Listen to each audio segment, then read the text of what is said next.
Hello friends, good morning. All of you welcome in our YouTube channel PCB Star. आज के इस video lecture में हम आपसे बात करने जा रहे हैं केमिस्ट्री रसायन विज्ञान के बेहद ही इम्पोर्टेंट क्वेश्चंस पर, जो कि आपको आने वाले कॉम्पिटिटिव एग्जाम्स में आपकी बेहद ही मदद करने वाले हैं। तो चलिए शुरू करते हैं। फर्स्ट ऑफ ऑल, अगर आपने अभी तक हमारे चैनल को सब्सक्राइब नहीं किया है तो कृपया चैनल को सब्सक्राइब कर लीजिएगा, और अगर वीडियो पसंद आए तो इसे लाइक कीजिएगा और अपने दोस्तों के साथ शेयर भी कीजिएगा। तो चलिए विथ डीप एक्सप्लेनेशन क्वेश्चन की ओर बढ़ते हैं। पहले क्वेश्चन में ये कह रहे हैं कि धनायन तब बनता है जब, धनायन कब बनेगा? जब परमाणु इलेक्ट्रॉन ग्रहण करेगा, परमाणु इलेक्ट्रॉन खोता है, परमाणु पर बाहर से धनावेश आता है, परमाणु से प्रोटॉन बाहर निकल जाता है। तो धनायन तब बनता है जब क्या होता है, परमाणु इलेक्ट्रॉन खोता है। अगर परमाणु इलेक्ट्रॉन ग्रहण करेगा तो उस पर नेगेटिव आ जाएगा, और परमाणु इलेक्ट्रॉन खोएगा तो उस पर धनायन आ जाएगा। देखिए कैसे। आपका है सोडियम। सोडियम का परमाणु क्रमांक होता है कितना, 11। अगर हम इसका इलेक्ट्रॉनिक विन्यास भरेंगे तो भरेंगे 2 8 1। अब यहाँ पर सोडियम क्या करेगा, एक इलेक्ट्रॉन क्या करेगा, त्याग देगा, इलेक्ट्रॉन खो देगा। इलेक्ट्रॉन कैसा होता है, ऋणात्मक होता है। इलेक्ट्रॉन खोएगा तो परमाणु पर क्या आ जाएगा, धनन, धनायन। तो यहाँ Na+ बन जाएगा। इसी प्रकार अगर क्लोरीन का देखें तो क्लोरीन का परमाणु क्रमांक होता है 17। इसका भरेंगे अपन 2 8 7। तो इसमें क्या होगा, एक इलेक्ट्रॉन ले लेगा बाहर से, इसका अष्टक पूरा कर लेगा ये। तो यहाँ पे क्लोरीन पर क्या आ जाएगा, निगेटिव आ जाएगा। तो इस प्रकार से इलेक्ट्रॉन के खोने से धनायन बनता है, इलेक्ट्रॉन के ग्रहण करने से ऋणायन बनता है। तो ध्यान से सुनिएगा, अपन क्वेश्चन आगे बढ़ते हैं।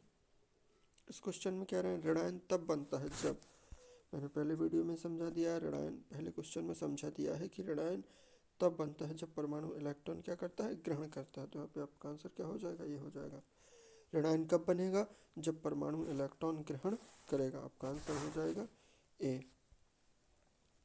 इसमें पूछ रहे हैं कि आयनों से बने यौगिकों का सामान्य नाम क्या है। वे यौगिक जो आयनों से मिलकर बनते हैं उनको बोलते हैं विद्युत संयोजी यौगिक। जैसे आपका एक यौगिक है NaCl। तो ये कैसे बना है, ये सोडियम आयन और क्लोरीन निगेटिव आयन, इन दो आयनों से बना है। सोडियम ने अपना एक इलेक्ट्रॉन खो दिया, इस पर प्लस आ गया, और क्लोरीन ने उस इलेक्ट्रॉन को ग्रहण कर लिया, इसलिए क्लोरीन पर निगेटिव आ गया। तो आयनों से बने यौगिक हैं ये, और एक इन यौगिकों को क्या कहते हैं, विद्युत संयोजी यौगिक कहते हैं, क्योंकि ये जलीय विलयन में विद्युत के चालक होते हैं। तो यहाँ पे आपका आंसर हो जाएगा विद्युत संयोजकता। Answer second question. एक आयनिक बंधन तब बनता है जब संयोग करने वाले परमाणु इलेक्ट्रॉन प्राप्त करते हैं, संयोग करने वाले परमाणु इलेक्ट्रॉन त्यागते हैं। एक धातु का संयोग अधातु तत्व से होता है, दो धातु तत्व आपस में क्रिया करते हैं। तो आयनिक बॉन्ड कब बनेगा, आयनिक बॉन्ड तब बनेगा जब एक धनायन और एक ऋणायन आपस में क्रिया करें। तो एक धातु होनी चाहिए और एक अधातु होना चाहिए। सोडियम क्या है, आपकी धातु है, और क्लोरीन क्या है, अधातु है। तो यहाँ पे आपका आंसर हो जाएगा ये वाला। आयनिक बॉन्ड तब बनेंगे जब एक धातु का संयोग दूसरी अधातु से हो। जैसे मैग्नीशियम एक आपकी क्या है, धातु है। मैग्नीशियम का संयोग जब क्लोरीन से होगा तो MgCl2 बनेगा। तो इस प्रकार से आप समझ गए होंगे। अगले क्वेश्चन की ओर बढ़ते हैं। इसमें कह रहे हैं कि विद्युत संयोजी बंध बनता है। विद्युत संयोजी बंध उसी को कहते हैं आयनिक बंध।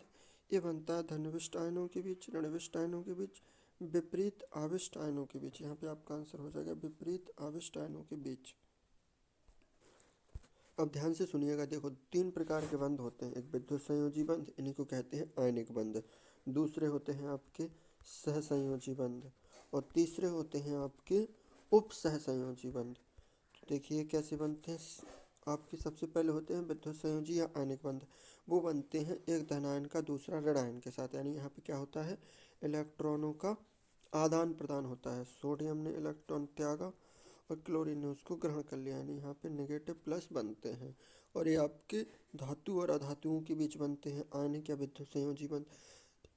सहसंयोजी बंध हैं जो आपस में अधातु अधातु के बीच बनते हैं।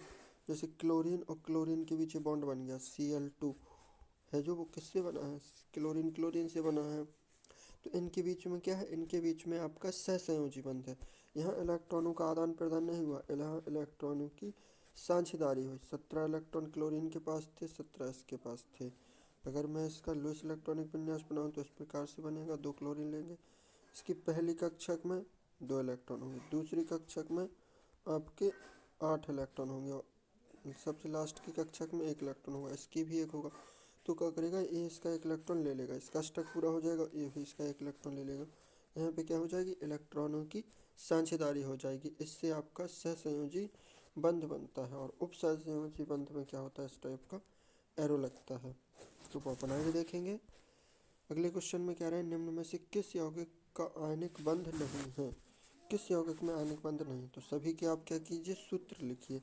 पोटेशियम नाइट्रेट का सूत्र अपन कैसे लिखेंगे, पोटेशियम होता है आपका के और नाइट्रेट होता है NO3, तो KNO3, इसमें आपका K प्लस बनेगा, NO3 नेगेटिव बनेगा, यानी यहाँ पर तो आयनिक बंध बन रहा है। आयनिक बंध यानी आपका प्लस माइनस बन रहा है। सोडियम क्लोराइड में तो अपन देख ही चुके हैं, सोडियम क्लोराइड में भी आपका Na प्लस और Cl नेगेटिव बन रहा है। कैल्शियम क्लोराइड में भी आपका बनेगा CaCl2, यही होगा ना कैल्शियम क्लोराइड का सूत्र। तो कैल्शियम पर आएगा +2 चार्ज और क्लोरीन पे आएगा -2 चार्ज, क्योंकि ये उदासीन होता है आपका यौगिक। तो +2 -2 क्या हो जाएगा, कैंसिल होगा। लेकिन अब जब मीथेन का सूत्र लिखेंगे अपन, तो मीथेन का होता है आपका CH4। इसमें आपको कहीं प्लस माइनस देखने को नहीं मिलेगा। तो जहाँ प्लस माइनस देखने को नहीं मिले वहाँ पर आयनिक बंध नहीं होगा, और जहाँ अगर आपको प्लस माइनस देखने को मिल रहा है तो वहाँ पर आपका आयनिक बंध जरूर होगा। तो यहाँ पे आपका आंसर हो जाएगा मीथेन।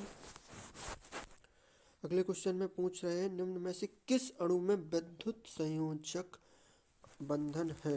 विद्युत संयोजी बंध पूछ रहे हैं, तो विद्युत संयोजी बंध आपका देखते हैं किसमें होगा। कार्बन टेट्राक्लोराइड, नाइट्रोजन के अणु, methane, calcium chloride.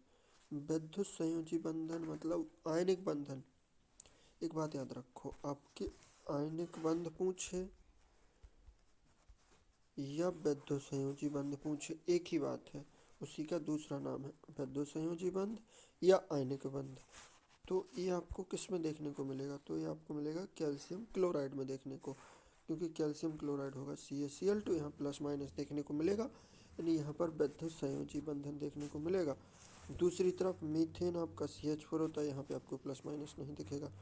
Nitrogen N2 होता है, कार्बन टेट्राक्लोराइड CCl4 होता है, यहाँ आपको प्लस माइनस देखने को नहीं मिल रहा है, इसलिए इनमें विद्युत संयोजी बंधन नहीं है। जबकि कैल्शियम क्लोराइड में विद्युत संयोजी बंधन है। अपन रासायनिक बंधन केमिकल बॉन्डिंग चैप्टर के क्वेश्चन देख रहे हैं, जिससे हर एग्जाम्स में क्वेश्चन पूछे जाते हैं। अगले क्वेश्चन में फिर वही बात पूछ ली, किसमें विद्युत संयोजी बंधन है। तो विद्युत संयोजी बंधन कहाँ होगा, जहाँ प्लस माइनस देखने को मिलेगा।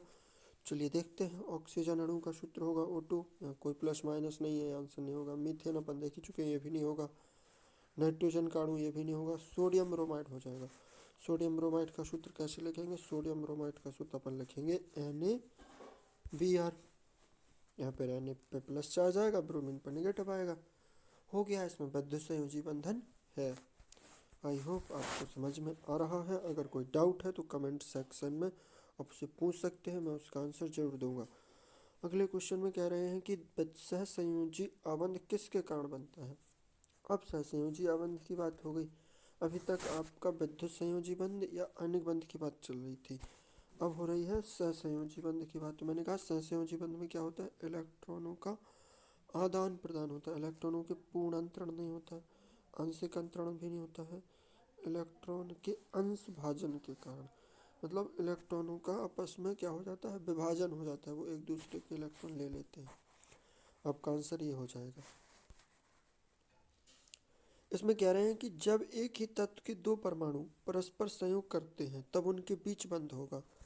एक ही तत्व के परमाणु हैं, जैसे क्लोरीन क्लोरीन के परमाणु हैं, या ऑक्सीजन ऑक्सीजन के परमाणु हैं, नाइट्रोजन नाइट्रोजन के परमाणु हैं। तो जब क्लोरीन क्लोरीन करेंगे तो Cl2 बनेगा आपका, जब नाइट्रोजन नाइट्रोजन करेंगे तो N2 बनेगा, ऑक्सीजन ऑक्सीजन करेंगे तो O2 बनेगा। जब एक ही तत्व के परमाणु परस्पर संयोग करते हैं तो इसमें आपको प्लस माइनस देखने को नहीं मिल रहा है, यानी यहाँ पर आपका सहसंयोजी आबंध बनेगा। तो ऑप्शन क्या हो जाएगा, सहसंयोजी बनेगा। लेकिन सहसंयोजी में भी 2 चीज़ें होती हैं। सहसंयोजी में ध्रुवीय सहसंयोजी भी होता है और अध्रुवीय भी होता है, लेकिन यहाँ पे अध्रुवीय बनेगा क्योंकि प्लस माइनस नहीं है। अगर सहसंयोजी में भी प्लस माइनस है तो आपका ध्रुवीय बनता है।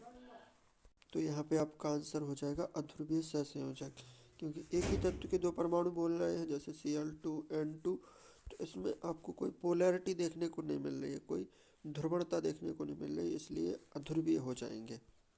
नेक्स्ट।